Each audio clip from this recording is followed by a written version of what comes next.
തങ്ങിടുന്നു രോഗസൗഖ്യം, തങ്ങിടുന്നു രോഗസൗഖ്യം, പിണനീടുമൊരടിപ്പിണരാ തങ്ങിടുന്നു രോഗസൗഖ്യം, തങ്ങിടുന്നു രോഗസൗഖ്യം. എന്റെ മെസ്സേജിന്റെ തലക്കെട്ട് ഇങ്ങനെയാണ്: എന്റെ ദൈവം ഉദ്ധാരണങ്ങളുടെ ദൈവം, എന്റെ ദൈവം ഉയർപ്പിക്കുന്ന ദൈവം, അല്ലെങ്കിൽ എഴുന്നേൽപ്പിക്കുന്ന ദൈവം എന്നാണ് ആ വാക്കിന്റെ അർത്ഥം.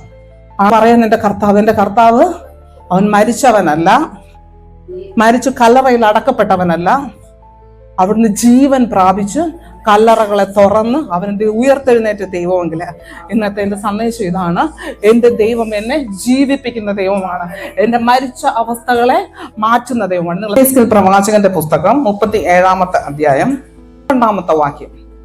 അതുകൊണ്ട് നീ പ്രവചിച്ച് അവരോട് പറയേണ്ടത്, യഹോവയായ കർത്താവ് ഇപ്രകാരം അരുളി ചെയ്യുന്നു, എന്റെ ജനമേ, ഞാൻ നിങ്ങളുടെ ശവക്കുഴി തുറന്ന് നിങ്ങളെ ശവക്കുഴിയിൽ നിന്ന് കയറ്റി ഇസ്രായേൽ ദേശത്തേക്ക് കൊണ്ടുപോകും. ഒന്നും കൂടെ, അങ്ങനെ എന്റെ ജനമേ, ഞാൻ നിങ്ങളുടെ ശവക്കുഴി തുറന്ന് നിങ്ങളെ ശവക്കുഴിയിൽ നിന്ന് കയറ്റുമ്പോൾ ഞാൻ യഹോവ എന്ന് നിങ്ങൾ അറിയും. അടുത്തത്, നിങ്ങൾ ജീവിക്കേണ്ടതിന് ഞാൻ എന്റെ ആത്മാവിനെ നിങ്ങളിൽ ആക്കും. ഒന്നുകൂടെ, ഞാൻ നിങ്ങളെ സ്വദേശത്ത് പാർപ്പിക്കും, ഞാൻ നിങ്ങളെ സ്വദേശത്തേക്ക് പാർപ്പിക്കും. ഓക്കെ, ഞാൻ ഒന്നും കൂടെ പറയാം. ഇത് ദൈവത്തിന്റെ ആത്മാവ് പ്രവാചകനോട് പറയുന്ന ഒരു ഭാഗമാണ്, അല്ലെ? പണ്ട് പ്രവാചകന്മാരിലൂടെയാണ് ദൈവം ആരോട് സംസാരിച്ചുകൊണ്ടിരുന്നത്? ജനത്തോട് ദൈവം ജനത്തോട് നേരിട്ട് സംസാരിക്കത്തില്ലായിരുന്നു. അന്ന് ദൈവം പ്രവാചകന്മാരിലൂടെയാണ് ദൈവത്തിന്റെ ജനത്തോട് സംസാരിച്ചുകൊണ്ടിരുന്നത്. അപ്പൊ ഇവിടെ യെഹെസ്കേൽ പ്രവാചകനിലൂടെ ദൈവത്തിന്റെ ആത്മാവ് ദൈവത്തിന്റെ ജനത്തോട് പറയുന്ന ഒരു കാര്യമാണ്. എന്താണ്? എന്റെ ജനമേ, ഞാൻ നിങ്ങളുടെ ശവക്കുഴി തുറന്ന് നിങ്ങളെ ശവക്കുഴിയിൽ നിന്ന് കയറ്റി ഇസ്രായേൽ ദേശത്തേക്ക് കൊണ്ടുപോകും. ഇനി ഇതിന്റെ സാഹചര്യം, അല്ലെ? ഇത് പ്രവാചകനിലൂടെ ദൈവത്തിന്റെ ജനത്തോട് പറയാനുള്ള ഒരു സന്ദേശമാണ്. പക്ഷെ ഇത് അറിയുന്നതിന് മുമ്പ് നമ്മൾ അറിയണം ഏത് സാഹചര്യത്തിലാണ് ദൈവം ഇത് ദൈവത്തിന്റെ ജനത്തോട് പറഞ്ഞതെന്ന്. സാഹചര്യം നോക്കിക്കേ, അതിന്റെ 11-ാമത്തെ വാക്യത്തിന്റെ ബി പാർട്ട്, 11-ാമത്തെ വാക്യം, അതിന്റെ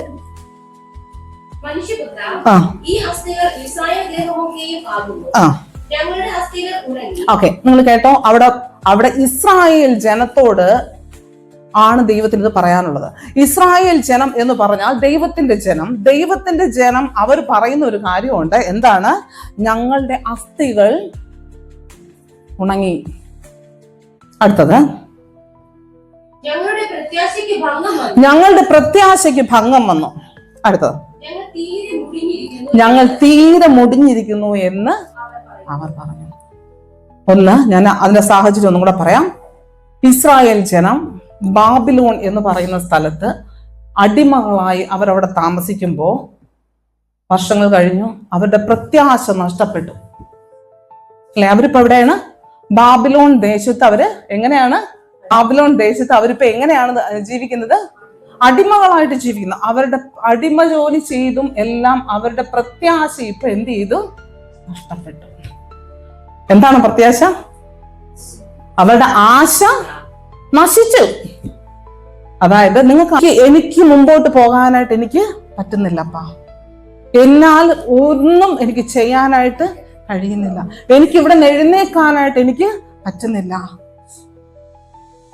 എന്ന് പറയുന്ന ജനത്തിനോട്, അല്ലെങ്കിൽ ഈ ഇസ്രായേൽ ജനം പറഞ്ഞുകൊണ്ടിരിക്കുന്ന അങ്ങനെയാണ്: ഞങ്ങളുടെ പ്രത്യാശ നശിച്ചു, ഇനി നമുക്ക് ഒരാശയുമില്ല, ഞങ്ങളിവിടെ മുടിഞ്ഞു പോകും, ഞങ്ങളിവിടെ നശിച്ചു പോകും, ഇനി മുന്നോട്ട് ഞങ്ങളുടെ ജീവിതം ഇല്ല എന്ന് പറഞ്ഞിരിക്കുന്ന ആ ജനതയോട് അവരുടെ പ്രത്യാശയ്ക്ക് ഭംഗം വന്നു, അവരുടെ അസ്ഥികൾ ഉണങ്ങി.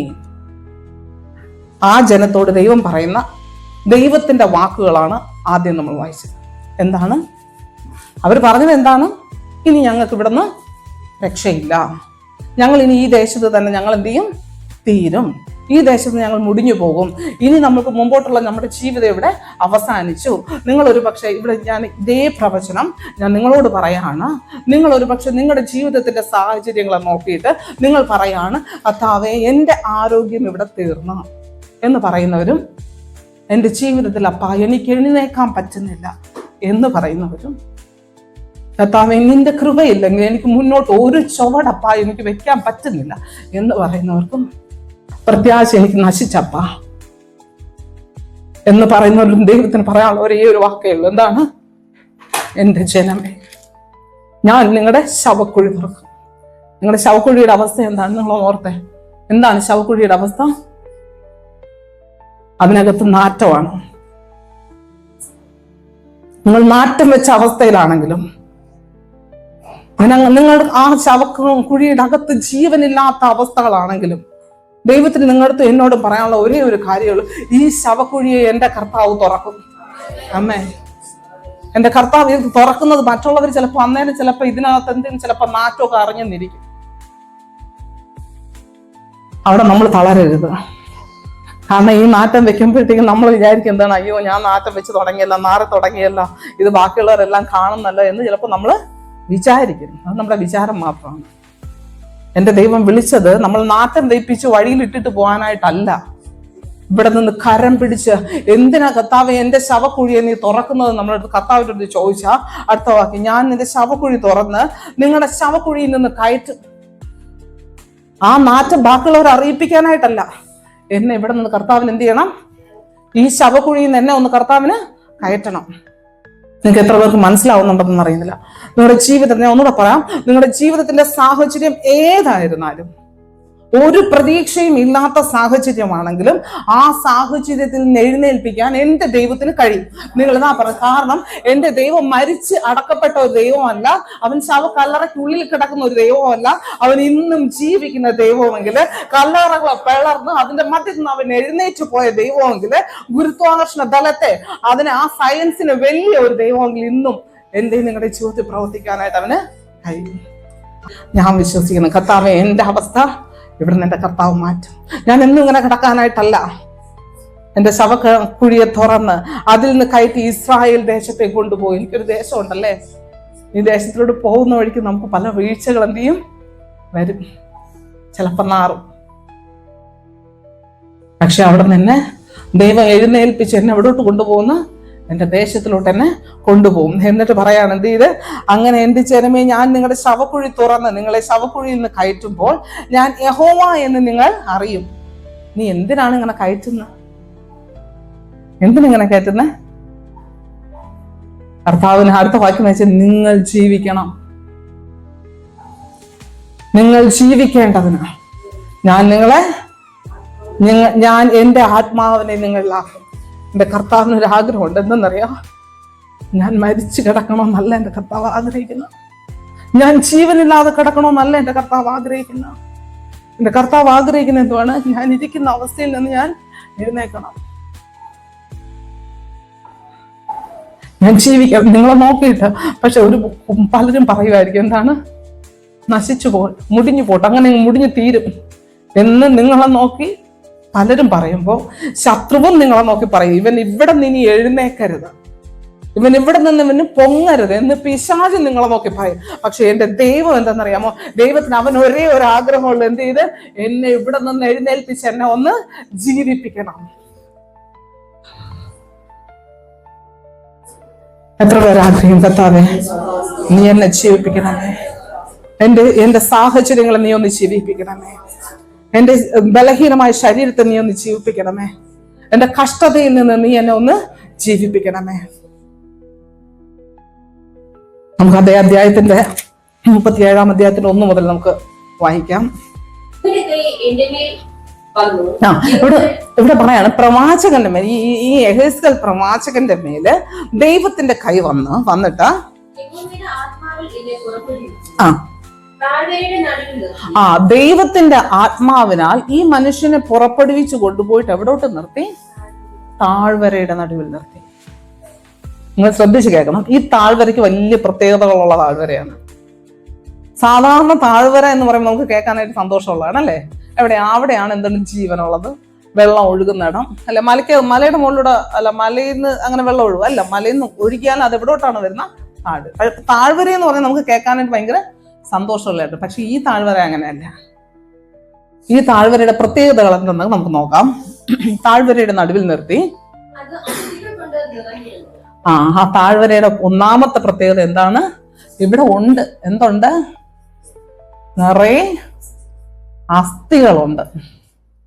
ഇനി അടുത്തത്, അവൻ എന്നെ അവയുടെ ഇടയിൽ കൂടി ചുറ്റി ചുറ്റി നടക്കുമാറാക്കി. അവ താഴ്വരയുടെ പരപ്പിൽ എത്രയും അധികമായിരുന്നു. അവിടെ അസ്ഥികളുണ്ട്. അതും കുറച്ചൊന്നുമല്ല. എന്തുണ്ട്? നിറയെ അസ്ഥികളുണ്ട്. അത് ഏറ്റവും നിറഞ്ഞിരുന്നു. ഇനി അടുത്ത ഒരു പ്രത്യേകത കൊണ്ടുണ്ട്. അത് ഏറ്റവും ഉണങ്ങിയിരുന്ന അസ്ഥികൾ. ശ്രദ്ധിച്ച് കേൾക്കണം. ഈ അസ്ഥികൾ നിറയെ അസ്ഥികളുണ്ട്. അത് കുറച്ചല്ല, ഒത്തിരി അസ്ഥികളുണ്ട്. ഇത് എന്ത് ചെയ്ത്? ഏറ്റവും ഉണങ്ങിയിരുന്നു എന്ന് പറഞ്ഞാല് ഈ അസ്ഥിയിലിനി ജീവന്റെ ഒരംശം പോലും ശേഷിക്കാതെ വണ്ണം അത് നന്നായിട്ട് എന്ത് ചെയ്ത്? ഉണങ്ങി. വാചകൻ എന്ത് ചെയ്ത്? ദൈവം ഈ താഴ്വരയിലോട്ട് ഇത് കാണിപ്പിക്കുകയാണ്. എത്ര പേർക്ക് പറയാം, കർത്താവേ ഇതുപോലെയാണ് എൻ്റെ അവസ്ഥ, ഒരു പ്രതീക്ഷയും ഇല്ല, ഒരു പ്രതീക്ഷയും എനിക്കില്ല, ഏറ്റവും ഉണങ്ങിയിരിക്കുന്നത്. അത് കുറച്ച് പ്രശ്നങ്ങളൊന്നും അല്ല എന്നെ ചുറ്റിയിരിക്കുന്നത്. എന്നെ ചുറ്റിയിരിക്കുന്ന പ്രശ്നങ്ങൾ എന്ന് പറഞ്ഞാൽ എന്തുവാണ്? നിറയെ പ്രശ്നങ്ങളാണ്. ഇതിനകത്തുനിന്ന് പുറത്തെങ്ങനെ വരാൻ പറ്റുമെന്ന് എനിക്ക് ഒരു പ്രതീക്ഷയുമില്ല എന്ന് പറയുന്നവര് അടുത്ത വാക്യം വായിച്ചേ. അവൻ എന്നോട്, മനുഷ്യപുത്ര, അതിന് തൊട്ട് മുകളിലുള്ള അവയുടെ ഇടയിൽ കൂടി ചുറ്റി നടക്കുമാറാക്കി. ആ പ്രവാചകനെ ദൈവത്തിന്റെ ആത്മാവ് ഇതിനിടയിലൂടെ ചുറ്റി ചുറ്റി ചുറ്റി നടക്കുമാറാക്കി. എന്തിന്? ഈ അസ്ഥികളുടെ അവസ്ഥകൾ നമ്മൾ എന്ത് ചെയ്യണം? കാണണം. പ്രവാചകൻ കാണണം ഈ അസ്ഥികളുടെ അസ്ഥികൾ എത്ര ഉണ്ടെന്നും അതിന്റെ അവസ്ഥ എന്തെന്നും പ്രവാചകൻ എന്ത് ചെയ്യണം? കാണണം. എന്തിനാ കാണുന്നത്? നിങ്ങളുടെ അവസ്ഥകൾ എന്തെന്നും നിങ്ങൾ എവിടെ നിൽക്കുന്നെന്നും നിങ്ങൾ ആരാണെന്നും നിങ്ങൾ തിരിച്ചറിഞ്ഞാൽ മാത്രമേ ദൈവത്തിന്റെ പ്രവൃത്തിക്ക് അവിടെ സ്ഥാനമുള്ളൂ. നിങ്ങൾ തിരിച്ചറിയാതെ നിങ്ങൾ കിടക്കുന്നത് ശവക്കഴിക്കകത്താണെങ്കിൽ പോലും ഇപ്പോഴും അതിനകത്ത് സുഖം പിടിച്ച് കിടക്കുകയാണെങ്കിൽ നിങ്ങൾക്ക് ഇതിൽ നിന്ന് എന്ത് ചെയ്യാൻ പറ്റത്തില്ല? മുകളിൽ കയറാൻ പറ്റത്തില്ല. ഈ ശവക്കുഴി തുറന്ന് നിങ്ങൾക്ക് മുകളിലോട്ട് വരണമെങ്കിൽ നിങ്ങൾ ആദ്യം അറിയണം എന്താണ്? ഈ അസ്ഥികൾക്ക് എന്തില്ല? ജീവനില്ല. ഇത് താഴ്വരയുടെ പരപ്പിൽ എന്താണ്? ഒരുപാടാണ്. കർത്താവേ എൻ്റെ അവസ്ഥ ഇതാണെന്ന് നിങ്ങൾ യഥാർത്ഥത്തിൽ നിങ്ങൾ തിരിച്ചറിയണം. തിരിച്ചറിഞ്ഞാൽ മാത്രമേ എന്ത് ചെയ്യാൻ പറ്റൂ? ഇതിനകത്ത് ജീവൻ വരാനായിട്ട് പറ്റത്തുള്ളൂ. നമ്മുടെ ആ കംഫർട്ട് സോണെന്ന് നമുക്കൊരു പ്രത്യേകതയുണ്ടല്ലേ. ചില രോഗങ്ങൾ നമുക്ക് വരും. ഈ രോഗം ആദ്യമൊക്കെ എന്താണ്? ഈ ഭയങ്കര കൈവേദന. കുറച്ചു നാൾ കഴിയുമ്പോൾ ഇത് നമ്മുടെ ജീവിതത്തിന്റെ നമുക്ക് ഇനി മാറിയില്ലെങ്കിൽ കുഴപ്പമില്ല, പുതിയ വേദന വന്നാലേ നമുക്ക് പ്രശ്നമുള്ളൂ അല്ലേ? പിന്നെ കൈവേദനയും കൊണ്ട് നമ്മുടെ ജീവിതത്തിന്റെ ഭാഗമായി നമ്മൾ കൊണ്ട് നടക്കുകയാണ്. കുറച്ചു നാൾ കഴിയുമ്പോൾ കാലുവേദന വന്നു. അപ്പൊ നമുക്ക് കൈവേദന ഉണ്ട്, ഓൾറെഡി അതുണ്ട്. പക്ഷെ ഇപ്പൊ പ്രശ്നം എന്താണ്? അപ്പൊ നേരത്തെ കൈവേദനയോ അത് നമ്മുടെ ജീവിതത്തിന്റെ ഭാഗമായി നമ്മൾ അതിനകത്ത് അങ്ങ് ഇഴുകിച്ചേർന്നു. അപ്പൊ ഇപ്പൊ കുറച്ചു നാൾ കഴിയുമ്പോൾ കാലുവേദനയും പ്രശ്നമില്ല, അടുത്തൊരു വേദന വരുമ്പോ പിന്നെ പ്രശ്നം എന്തായി? കാരണം നമ്മൾ നമ്മുടെ ജീവിതത്തെ എന്ത് ചെയ്ത് വിട്ടുകൊടുത്ത് നമ്മൾ എന്ത് ചെയ്ത് അച്ചാച്ചൻ രാവിലെ പറഞ്ഞപ്പോൾ നമ്മൾ എന്താണ്? അവകാശികളാണ്. നമ്മൾ പ്രാപിക്കേണ്ടത് നമ്മൾ എന്ത് ചെയ്യണം? പ്രാപിച്ചിരിക്കണം. അതല്ല എൻ്റെ അപ്പന് സ്വത്ത് മുഴുവൻ ഉണ്ട്, പക്ഷെ എനിക്ക് അതവിടെ മുഴുവൻ അതുപോലെ ഇരിപ്പുണ്ട്, ഞാൻ പിച്ചക്കാരൻ്റെ കണക്ക് നടക്കുകയും ചെയ്യുന്നു അല്ലേ? അതല്ലേ യഥാർത്ഥത്തിൽ നമ്മൾ കാണിക്കുന്നത്? എൻ്റെ അപ്പന് ഒരു സ്വത്തിനോ പണത്തിനോ ഒന്നിനും ഒരു കുറവില്ല. ഏതപ്പൻ? എന്റെ സ്വർഗത്തിലെ ദൈവത്തിന് ഒന്നിനും അവന്റെ ഭണ്ഡാരത്തിൽ കുറവില്ല. എന്റെ കഷ്ടതയെ മാറ്റാൻ കഴിയും, എന്റെ രോഗത്തെ മാറ്റാൻ കഴിയും, എന്റെ നിരാശയെ മാറ്റാൻ കഴിയും, അല്ലെ? ഇതെല്ലാത്തിനും ദൈവത്തിന്റെ പക്കൽ എന്തുണ്ട്? ഉണ്ട്. പക്ഷെ ഈ ഇതിലൊക്കെ ഇരുന്നിരുന്നിരുന്ന് ഇപ്പൊ എനിക്ക് ഇതില്ലെങ്കിൽ എനിക്ക് പ്രശ്നമാണ്.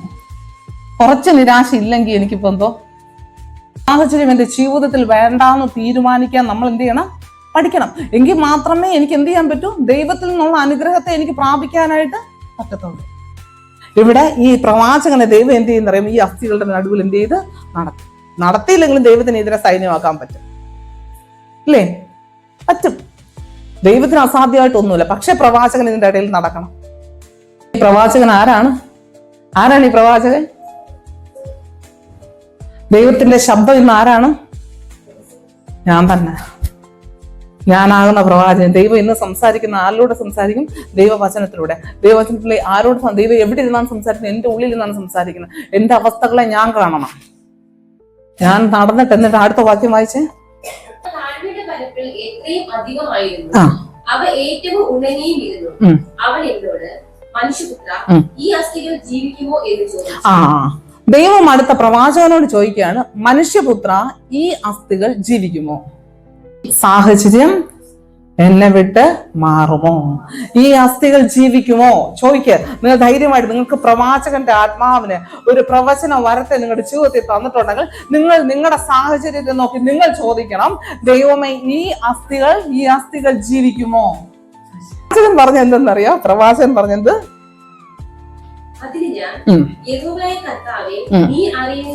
നീ അറിയുന്നു. ഭയങ്കര ടെക്നിക്കായിരുന്നു അതല്ലേ? എന്താണ് ഈ ചോദ്യത്തിന് രണ്ടുത്തരം പറയാം. എന്ത്? ഒന്നും ജീവിക്കത്തില്ല, അല്ലെ? സാഹചര്യം ഇതെല്ലാം നോക്കിയിട്ട് വേണമെങ്കിൽ പ്രവാചകന് പറയാം, എന്ത്? ഇത് ജീവിക്കൂല എന്ന് പറയാം. അല്ലെങ്കിൽ എന്താ പറയാം? എനിക്കറിയത്തില്ല എന്നും പറയാം, അല്ലേ? അതാ എനിക്കറിഞ്ഞൂടെ ഇത് ജീവിക്കോ? എനിക്കറിഞ്ഞൂടെ ഈ സാഹചര്യം എന്നെ വിട്ട് മാറോ ഇല്ലെന്നൊന്നും എനിക്കറിയത്തില്ല. ഇനി ഇത് മാറത്തേ ഇല്ല. ഇത് രണ്ടും എനിക്ക് പറയാം. പക്ഷെ പ്രവാചകൻ പറഞ്ഞ എന്തെന്നറിയാമോ? നിനക്കറിയാൻ കർത്താവേ എന്ന് പറഞ്ഞാല് അവന് വലിയ വിശ്വാസമില്ല. പക്ഷെ എവിടെയോ ഒരു വിശ്വാസത്തിന്റെ ഒരു ചെറിയൊരു അംശമുള്ളൂ. നിനക്ക് അറിയാം, നിനക്ക് ജീവിക്കുകയില്ലെന്നൊക്കെ നിനക്ക് അറിയാം.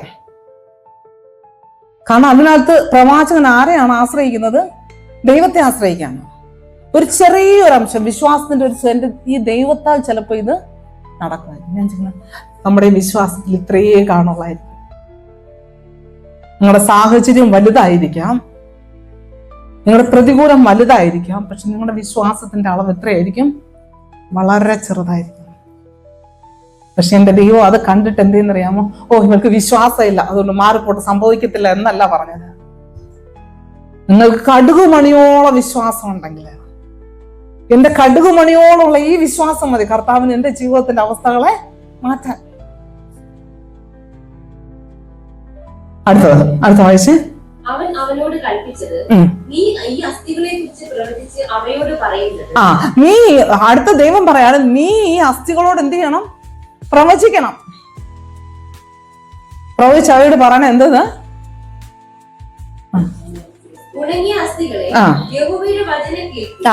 നീ ഈ അസ്ഥികളോട് പ്രവചിച്ച് അവയോട് പറയണം, ഉണങ്ങിയ അസ്ഥികളെ യഹോവയുടെ വചനം കേൾക്കും. നമ്മുടെ സാഹചര്യത്തെ നോക്കിയിട്ട് ആര് പ്രവചിക്കണം? ഞാൻ പ്രവചിക്കണം. എന്റെ സാഹചര്യത്തൊക്കെ ഞാൻ പറയണം. എന്താണ്? ഇനി ഈ രോഗമൊക്കെ ഇനി അവസാനം വരെ ഇങ്ങനെയൊക്കെ എന്നാണോ? പിന്നെ എങ്ങനെ പറയണം?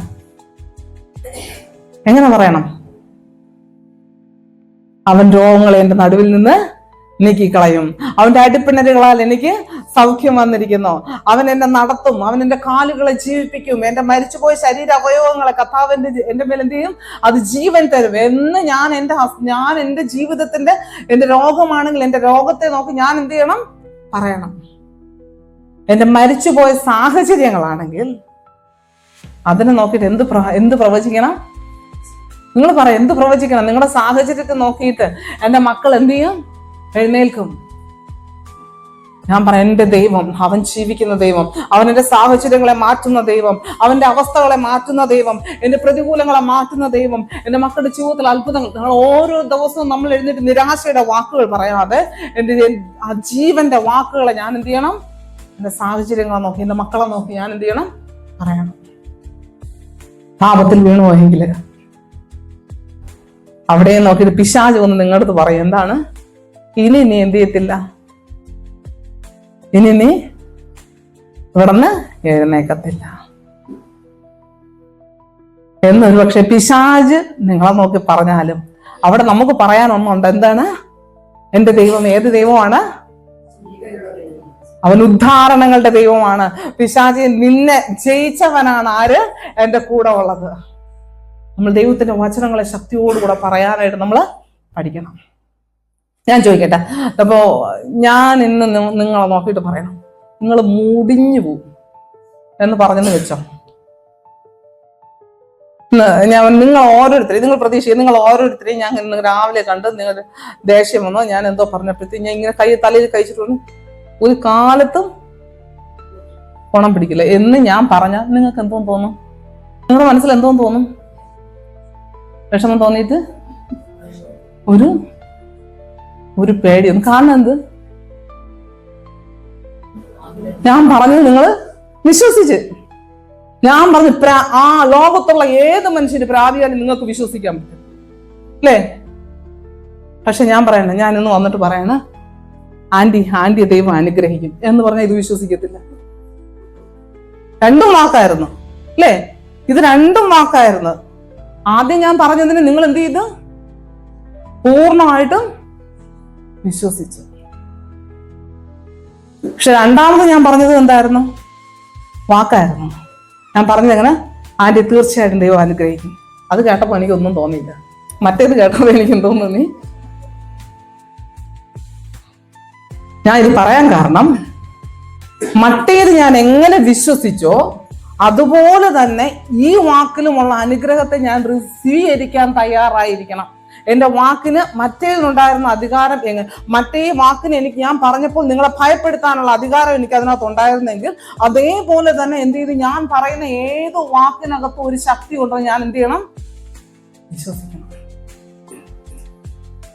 ഞാൻ എൻ്റെ ജീവിതത്തെ നോക്കി പ്രവചിച്ചു പറയുന്ന ഓരോ വാക്കിനും എന്തുണ്ട്? എന്റെ കർത്താവ് എന്ത് ചെയ്ത്? വാക്കിനാൽ സകലത്തെയും ഉളവാക്കി, അല്ലേ? കർത്താവ് വാക്കിനാലാണ് സകലത്തെയും ഉളവാക്കിയത്, മനുഷ്യനെ ഒഴിച്ച്. കർത്താവ് ഉണ്ടാകട്ടെ എന്ന് പറഞ്ഞപ്പോ എന്ത് ചെയ്ത്? ഉണ്ടായി. കാറ്റേ അടങ്ങ, കടലെ ശാന്തമാക എന്ന് പറഞ്ഞപ്പോ എന്ത് ചെയ്ത്? കാറ്റും കടലും കൂടെ. ഭൂതങ്ങൾ വിട്ടുപോകട്ടെ എന്ന് പറഞ്ഞപ്പോ എന്ത് ചെയ്ത്? അത് വിട്ടുപോയി.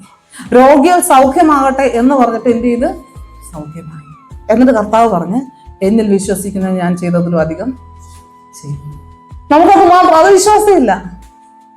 മക്കളാണോ? ആണ്. പക്ഷെ അവകാശം നമുക്ക് വേണ്ട, ഇങ്ങനെയൊക്കെ അങ്ങ് പോയാൽ മതി.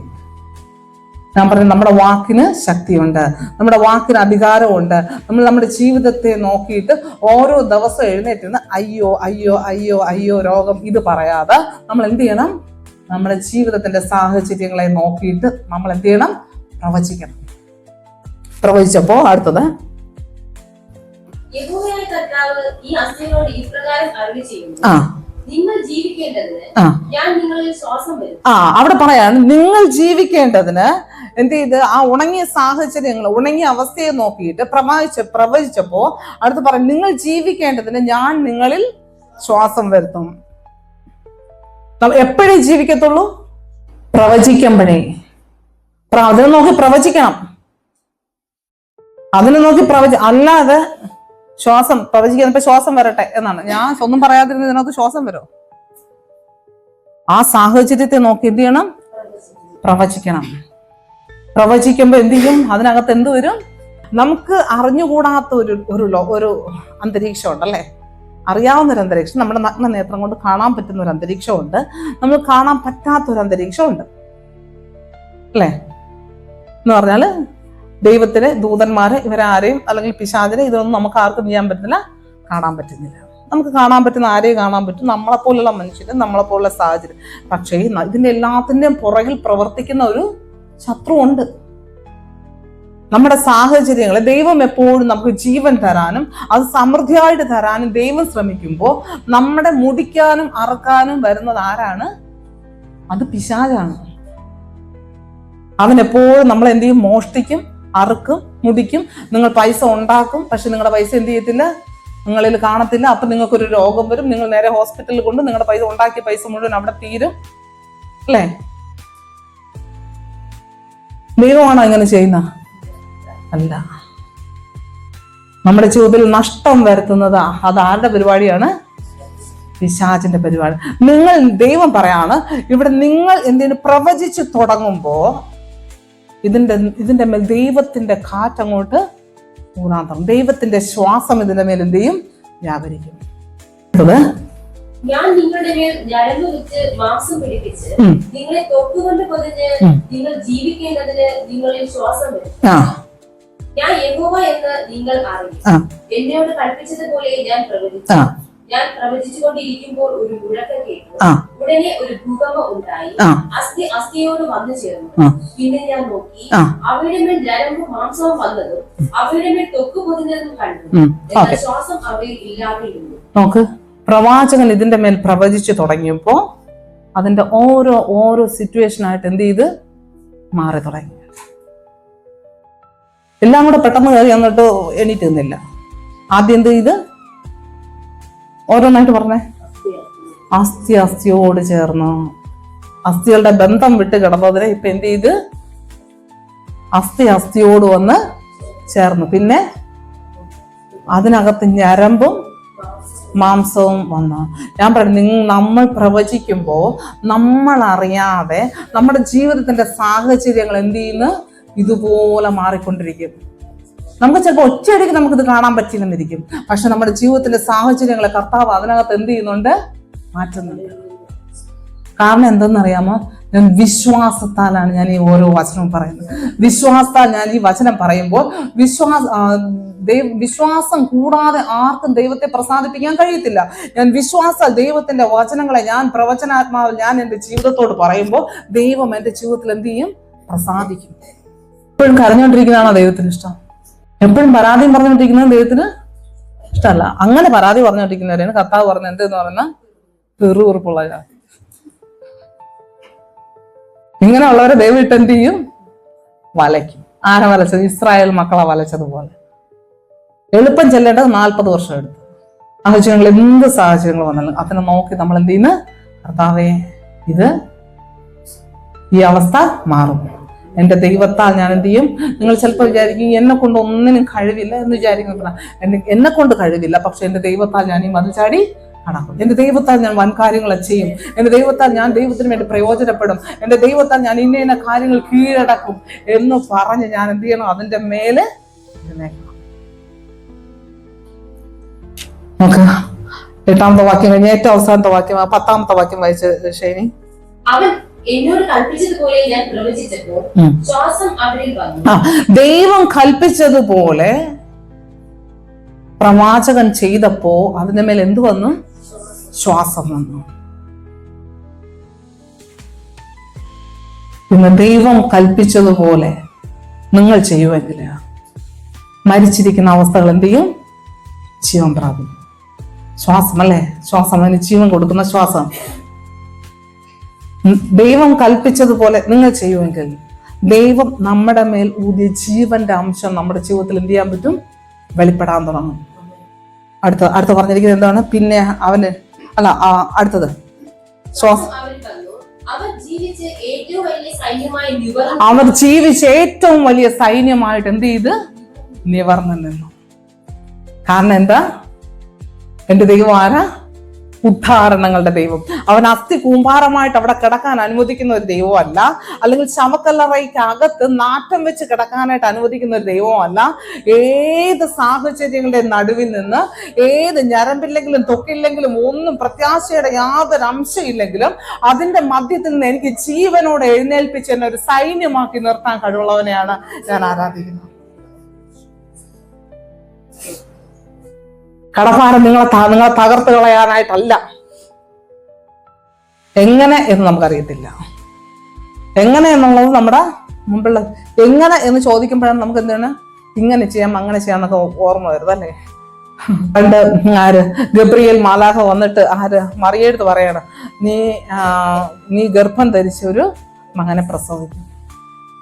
മറിയ സ്വാഭാവികമായിട്ടും മറിയ ചോദിച്ചു, ഞാൻ പുരുഷനെ അറിയായികയാൽ ഇതെങ്ങനെ സംഭവിക്കും? സ്വാഭാവികമായിട്ടും ഉള്ള ഒരു ചോദ്യം.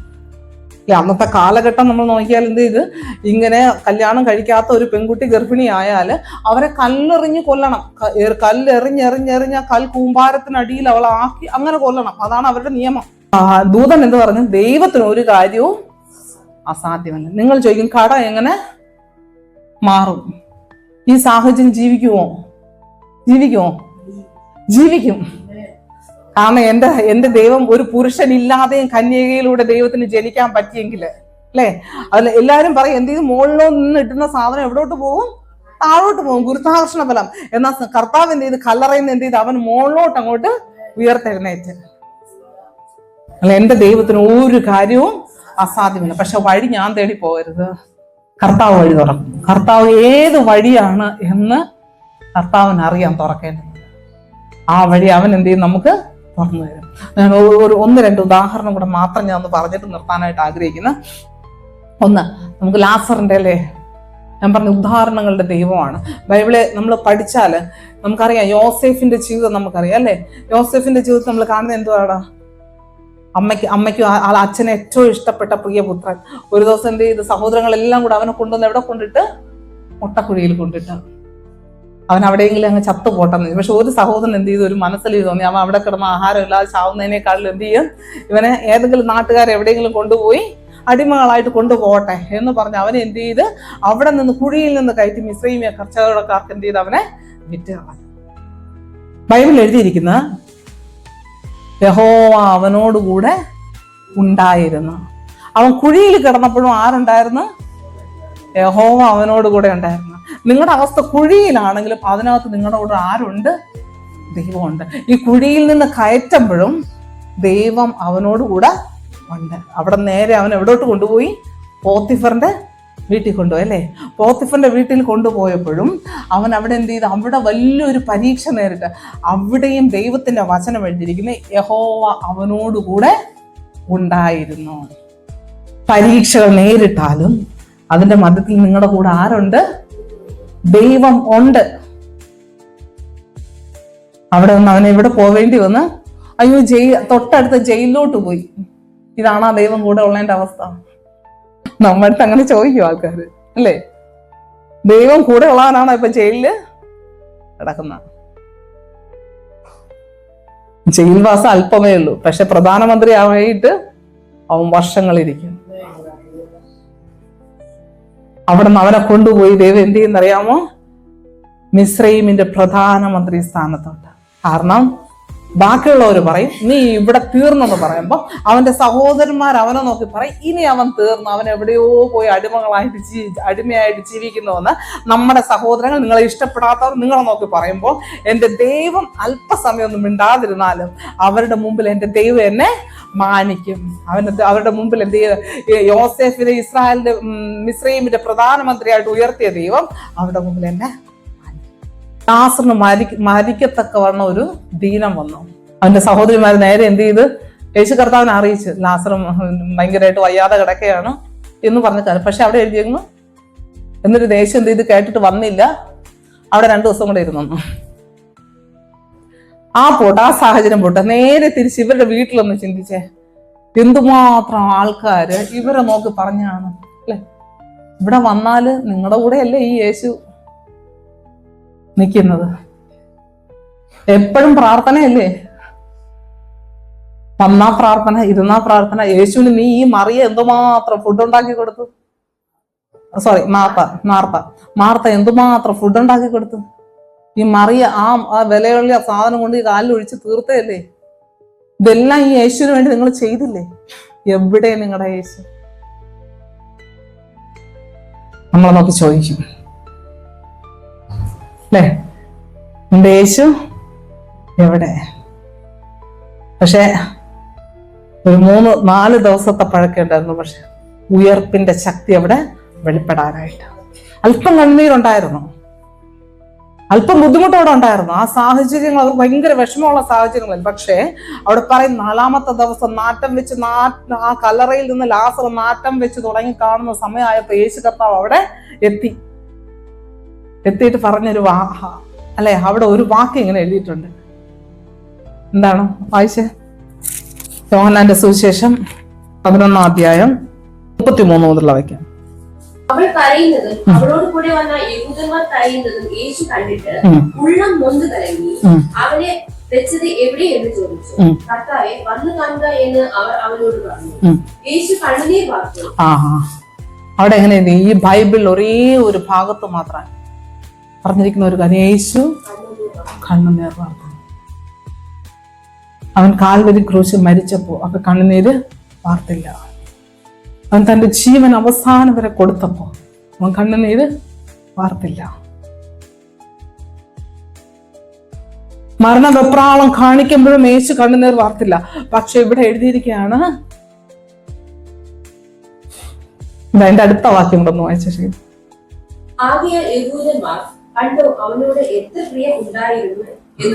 അവൻ കരഞ്ഞത് എന്തെന്നറിയാമോ? യേശു കർത്താവ് അവിടെ കരഞ്ഞെന്നറിയാമോ? ഇവൻ അവന് പ്രിയപ്പെട്ടവനാണ്. ലാസർ അവന് പ്രിയപ്പെട്ടവനാണ്. അവർ ആദ്യം പറഞ്ഞു വിട്ടത് എങ്ങനെ? നിനക്ക് പ്രിയനായവൻ മരിപ്പാറായി. പക്ഷെ യേശു വന്നില്ല. പക്ഷെ ലാസ്റ്റ് അവൻ വന്നിട്ട് എന്ത് ചെയ്യുന്നറിയാമോ? അവരുടെ മുമ്പിൽ യേശു കർത്താവ് കരയുമ്പോ അവര് പറയുന്നു, നിനക്ക് അവന് എത്ര പ്രിയം അവനോട് ഉണ്ടായിരുന്നു. ഞാൻ പറഞ്ഞു, നമ്മൾ കടന്നു പോകുന്ന സാഹചര്യം കർത്താവ് കാണാത്തതല്ല, കർത്താവ് കാണുന്നുണ്ട്. നിങ്ങൾ കടന്നു പോകുന്ന സാഹചര്യം ഏതാണേലും അത് കർത്താവ് കാണുന്നുണ്ട്. നിങ്ങളെ നോക്കി ഒരു പക്ഷെ ജനം പറയുന്നുണ്ടായിരുന്നു, എവിടെ നീ പ്രാർത്ഥിക്കാൻ പോയ യേശു? എവിടെ നീ കൊണ്ടുപോയി നിന്റെ അധ്വാന ഫലം കൊണ്ടുവന്ന് നീ എത്രയോ കൊണ്ടുവന്ന് കൊടുക്കുന്നുണ്ടല്ലോ, എവിടെ നിന്റെ യേശു? നിങ്ങളെ നോക്കി മനുഷ്യര് ചോദിച്ചാലും സമയം, കുറച്ച് സമയം നമ്മൾ കാത്തിരുന്നാല്, കാരണം നമ്മുടെ കണ്ണ് നിറഞ്ഞാൽ അവന്റെ കണ്ണ് നിറയും. കാരണം നമ്മൾ അവന് പ്രിയപ്പെട്ടവനാണ്. നമ്മൾ അവന് പ്രിയപ്പെട്ടവനാണെങ്കിൽ തീർച്ചയായിട്ടും ലാസറിന് ഒരു ഉദാഹരണം ഉണ്ട്. എന്റെ ജീവിതത്തിൽ ഒരു ഉദാഹരണം ദൈവം തരും. ഇവിടെ നമ്മൾ നശിച്ചു പോകുന്നില്ല. പ്രശ്നങ്ങൾ നമ്മളെ നശിപ്പിക്കാനായിട്ടല്ല. പ്രതികൂലങ്ങൾ നമ്മുടെ ജീവിതത്തിൽ നേരിടുന്നത്, മറ്റുള്ള വ്യക്തികൾ നമുക്കെതിരായിട്ട് എഴുന്നേൽക്കുന്നത് ഒന്നും നമ്മളെ നശിപ്പിച്ചു കളയാനായിട്ടല്ല. നമ്മൾ പ്രതീക്ഷിക്കാത്ത സംഭവങ്ങൾ നമ്മുടെ ജീവിതത്തിൽ നേരിടുന്നത് നമ്മളെ നശിപ്പിച്ചു കളയാനായിട്ട് അല്ല. അവിടെ നിന്ന് എനിക്കൊരു ഉയർപ്പുണ്ട്, അവിടെ നിന്ന് എനിക്കൊരു ഉദ്ധാരണമുണ്ട്. കാരണം എൻ്റെ അപ്പൻ ആരാണ്? അവൻ കുഴിക്കകത്ത് കിടന്നവനല്ല, അവിടെ നാറ്റം വെച്ചിരുന്നവനല്ല. അവിടെ നിന്ന് എന്ത് ചെയ്ത് ഉയർത്തെഴുന്നേറ്റ ദൈവമാണെന്ന്. ഞാൻ നിങ്ങളും ആരാധിക്കുന്ന ദൈവം ഉയർത്തെഴുന്നേൽപ്പിന്റെ ദൈവമെങ്കിൽ ഞാൻ നിങ്ങളും ആരാധിക്കുന്ന ദൈവം അവൻ മരിച്ച് അവന്റെ ജീവൻ കൊടുത്തിട്ടും കരയാത്ത ദൈവമെങ്കിൽ ഇന്ന് നമ്മുടെ കണ്ണിൽ നിന്ന് ഒരു കണ്ണുനീരിന്റെ ഒരു ഇച്ച വീണാല് എൻ്റെ കർത്താവ് കരയും. അവൻ അറിയുന്നുണ്ട്, അവൻ നമ്മുടെ വേദനകൾ നന്നായിട്ട് മനസ്സിലാക്കുന്നുണ്ട്. അവൻ നമ്മളെ ഉയർപ്പിക്കുക തന്നെ ചെയ്യും, നമ്മുടെ അവസ്ഥകൾക്ക് മാറ്റം വരുത്തുക തന്നെ ചെയ്യും. ഒന്നും നിങ്ങൾ ഭയപ്പെടരുത്. ഞാൻ പറയണം, നിങ്ങളുടെ ഈ പറഞ്ഞ കാര്യങ്ങളെല്ലാം ഞാൻ ഒന്നുകൂടെ പറയണം. നിങ്ങളുടെ സാഹചര്യങ്ങളെ നോക്കി നിങ്ങൾ ഭാരപ്പെടരുത്. അതിനെ നോക്കി നിരാശയുടെ വാക്കുകൾ നിങ്ങൾ പറയരുത്. അതിനെ നോക്കി ദൈവത്തിന് പ്രത്യാശയുടെ വാക്കുകളെ ഓരോ ദിവസവും പറയുന്നു. എൻ്റെ യേശു കർത്താവ്, നിങ്ങൾക്ക് വേറെ ഒന്നും പറയാൻ അറിഞ്ഞുകൂടെങ്കിൽ എൻ്റെ യേശു കർത്താവ് എൻ്റെ അവസ്ഥയെ മാറ്റും. എൻ്റെ യേശു കർത്താവ് ഇതിൽ നിന്ന് എന്നെ എഴുന്നേൽപ്പിക്കും. എൻ്റെ യേശു കർത്താവിന് വേണ്ടി ഞാൻ ജീവിക്കും എന്ന് പറഞ്ഞ് ഓരോ ദിവസവും നമ്മൾ ദൈവത്തിന് വേണ്ടിയിട്ട് നമ്മുടെ വാക്കുകളെ അങ്ങനെ പറയുമെങ്കിൽ തീർച്ചയായിട്ടും, കാരണം ദൈവത്തിന്റെ വചനം കള്ളമല്ല. ഈ പ്രവചന ശബ്ദം ഇന്ന് നമ്മൾ കേട്ടിട്ടുണ്ടെങ്കിൽ, ഇന്ന് നമ്മളിത് ചെയ്യുമെങ്കിൽ തീർച്ചയായിട്ടും നമ്മൾ ഈ വരും ദിവസങ്ങളിൽ നമ്മുടെ ജീവിതത്തിന്റെ അവസ്ഥകളിൽ വ്യത്യാസം വരുന്നത് നമ്മൾ കാണും. നിങ്ങളുടെ രോഗത്തെ നോക്കിയിട്ട് നിങ്ങൾ ദൈവവചനം പറയണം. നിങ്ങളുടെ കഷ്ടതയെ നോക്കി നിങ്ങൾ ദൈവത്തിന്റെ വചനത്തെ പറയണം. നിങ്ങളുടെ നിരാശയെ നോക്കിയിട്ട് നിങ്ങൾ ദൈവത്തിന്റെ വചനത്തെ പറയണം. ദൈവം ജീവിതങ്ങളെ മാറ്റും. ദൈവം എല്ലാവരെയും അനുഗ്രഹിക്കട്ടെ.